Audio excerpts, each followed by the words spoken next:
Hello, this is Dr. Cicala from Balanced Living Chiropractic.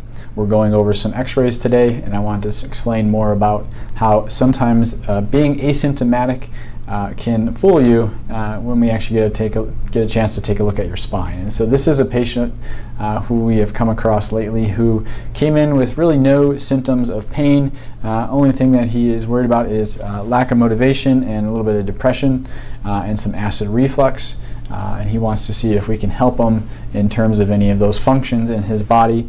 And he is adamant that his spine was very healthy, but his wife and his son-in-law urged him to come in, and so that's why he came in and we evaluated him. So this is a side view of the neck. You can see the jaw here, you can see the upper spine here, and it goes down into the lower spine, and here's the back of the skull right here.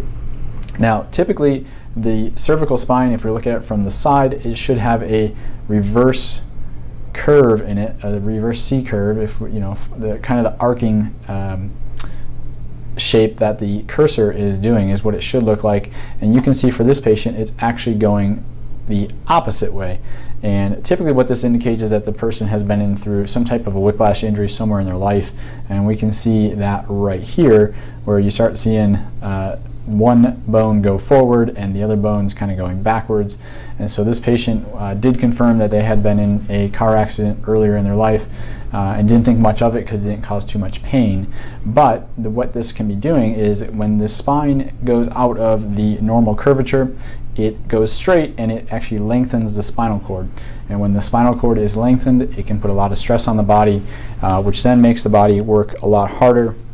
And that's going to also feed into the brainstem. Your brainstem is your main control center of your body. It does help us function with our mood, with our motivation, and it also does function down into the stomach and the heart, and that could be part of the acid reflux that this patient is having.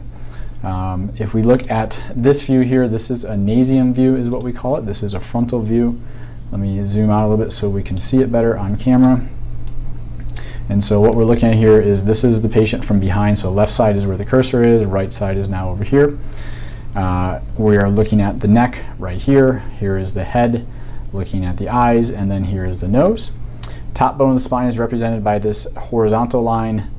Down here is the line representing the neck, and then this line coming up here that is now purple, that represents the head. We want those three lines to be perpendicular with each other, and as you can see, the head is tilting quite severely off to the right, and that's going to be putting a pinch right down here into that brainstem area, which could be causing some of his issues in terms of the function and in terms of the mood. And so our hope is as we go through adjusting this patient, they will see increase in energy, increase in motivation, decrease in depression, and also a decrease in acid reflux.